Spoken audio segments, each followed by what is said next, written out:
What's up, guys? This is the Gospel According to Mark with a C. He is I and I am he. Just taking some time to tell you exactly what's on my mind. Thank you for joining me once again, my friends. And as always, I invite you to like, to share, and to subscribe. And when you subscribe, please make sure that you remain subscribed and hit the notification bell so you get all of the notices for when I drop my spectacular, wonderful, mouth-watering videos.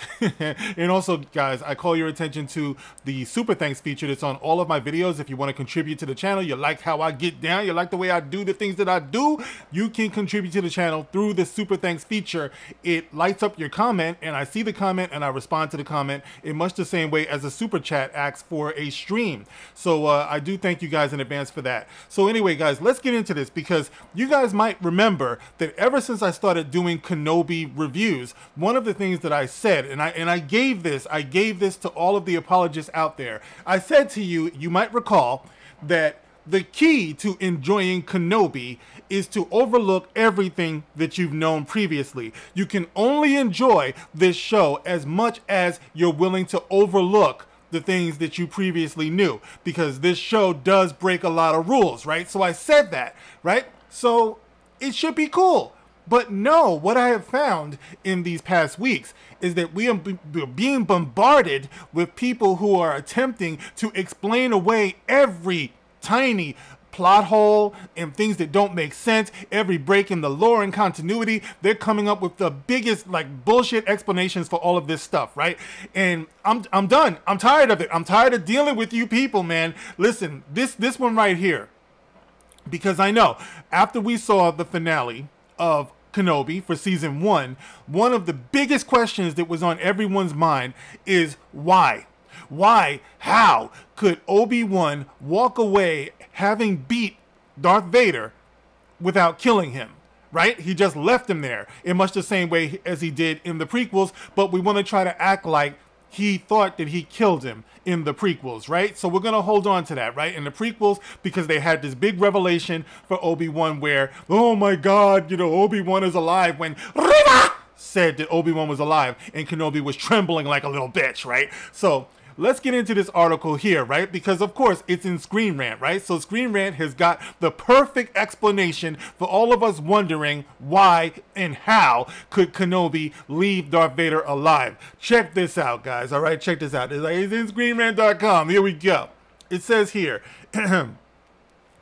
why Obi-Wan didn't kill Darth Vader in Kenobi Episode 6. Obi-Wan could have killed Darth Vader in Obi-Wan Kenobi Episode 6, but the reasons he didn't lie in the prequel trilogy movies. So, alright, let's scroll down to, okay, let's say, alright, we'll start here. Unlike their first bout in Obi-Wan Kenobi, Obi-Wan was better equipped to fight Darth Vader in the series finale. He ultimately won the match, but instead of going for the kill, he decided to let his ex-Padawan live. Aside from the fact that established Star Wars canon dictates that Darth Vader survives the fight, there's also a more profound significance to Obi-Wan's decision to spare the Sith Lord's life. Okay, well, at least they touched on the fact that we all knew there's no way that Darth Vader could have died in the first place. There's no way any of them could have died in the first place, which really makes this whole show useless, pointless, you know what I mean? But let's go on to see how they continue to try to do this, right? So it says here, during the fight, Obi-Wan slashes Darth Vader's helmet, revealing Anakin Skywalker's burned face. This stops Obi-Wan in his tracks as he is overcome with sadness and guilt about what happened to his friend. The Jedi Master apologizes for what happened between them, but the Sith Lord insists that his fall to the dark side isn't his old master's fault. Racked with remorse, Obi-Wan decides to walk away from the fight. After realizing how set Darth Vader is on the dark path, Obi-Wan doesn't even try to appeal to Anakin's humanity. He has finally accepted the cold truth about what happened to his former ally. Now, this could be interpreted as Obi-Wan showing either pity or mercy for his old friend. Despite everything they've been through, the Obi-Wan Kenobi show has firmly established that the Jedi still deeply cares for his former Padawan and remembers him as the great ally he's had for many years. Seeing Anakin as Darth Vader understandably breaks Obi-Wan's heart. He couldn't bring himself to kill Darth Vader, however, because he continues to associate him with the Anakin he trained as a boy. Is that the reason why before he left he said that his friend truly is dead? Were you not listening to the show? Because I was, unfortunately. But anyway, it says here, and this is the part that gets me. Listen up right here, guys. This is where they twist the knife in all of us right-thinking people. This is the exact reason Obi-Wan didn't kill Anakin on Mustafar, despite an opportunity a decade earlier in Star Wars Episode 3, Revenge of the Sith. Somehow, the Jedi Master still feels that he is to blame for what happened to Anakin. So, while he has accepted the possibility of Anakin dying, he can't bear to be the one who kills him. You realize you fucked up, right? You realize you fucked up. You done fucked up now, right? You realize that, right? Did you guys catch that? He said he couldn't bring him, and that's my soy boy voice, by the way. He couldn't bring himself to kill Darth Vader, however, because he continues to associate him with the Anakin he trained as a boy. This is the exact reason Obi-Wan didn't kill Anakin on Mustafar, despite the opportunity a decade earlier. So basically what he's saying is that Obi-Wan consciously left Darth Vader or Anakin alive. He knew this according to this article, so how could he have been shocked when Reva told him that Darth Vader, Anakin, was still alive? It doesn't work. So in your explanation, you done messed up. Now you have to find some way. You got to pull out of your ass this explanation to explain your explanation. But it can't be done. You messed up. You see, guys, you see what I'm talking about? How pathetic these people are. You could say, I would respect it if you could say, listen, this shit got some plot holes, but I don't care. I'm enjoying it. I mean, listen, I just got through watching, what was I watching? Miss Marvel, right? A lot of people don't like Miss Marvel. I'm actually enjoying it. I like the girl is adorable. Her family's adorable, right? For what it is, I like it. But I can tell you, the show does have plot holes that I saw. It's not necessarily good. I don't have to be explaining this to everybody. I just enjoy it, right? But these pathetic people have got to find these sad, truly pitiful excuses, you know, for this show, like their life depends on it or something. You know what I mean? So, according to this article, Obi-Wan spared Anakin on Mustafar. Okay, you got that? This is the exact reason Obi-Wan didn't kill Anakin on Mustafar, despite the opportunity a decade earlier in Star Wars Episode 3, Revenge of the Sith.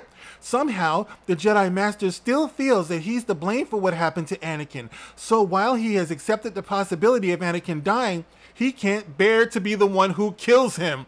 But he can tell Luke to do it though, right? Like he can wait so many years and then say to Luke, well, then the Emperor has already won. I guess he didn't feel like the Emperor had already won when he walked away from him and left him alive. Not once, according to this article, but twice. What does that make Obi-Wan? It makes him a hypocrite. That's what it makes him. Can you feel me? Can I get an amen? Hallelujah. Aside from assuring Darth Vader's survival, Obi-Wan's decision to spare his life is also important in terms of the character's arc. Obi-Wan Kenobi sees the Jedi Master at some of his lowest points in canon. He struggles with connecting with the Force because of his flailing faith. Despite being disillusioned, however, his decision not to kill the Sith Lord proves that throughout his own hardships and Anakin's betrayal, his principles remain intact. Once again, like I said, where were his principles when he said, Luke, I can't do it. You do it, homie.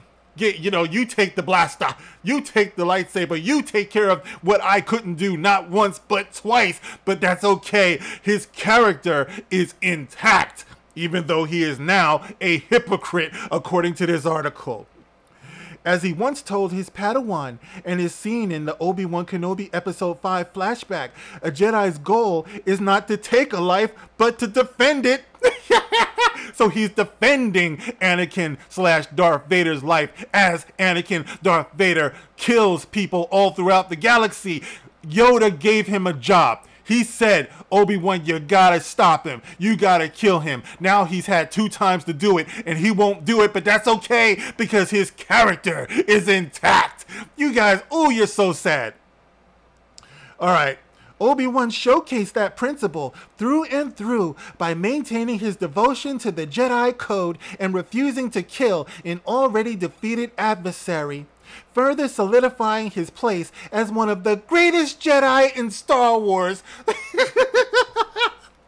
Guys, do you see why this drives me crazy? Just say that you enjoyed the shit. You can't give these bullshit explanations this way. It makes you look stupid, and all of the people who are doing this, you know what, let me just say this real quick and I'm gonna sign off, right? Since the very beginning, those of us who have been critical of this bullshit show have always said, if you like it, then that's great. But you know something? If you like it and you accept explanations like this as your reasons for liking it, then fuck you. I have no respect for you whatsoever. You can enjoy what you can enjoy, but to put this out there, right? Like you're trying to convince us. And we see the same thing has been going on with The Last Jedi. Ever since The Last Jedi came out, something like 35 years ago, right? No, I know it hasn't been 35 years ago. It's been a long time.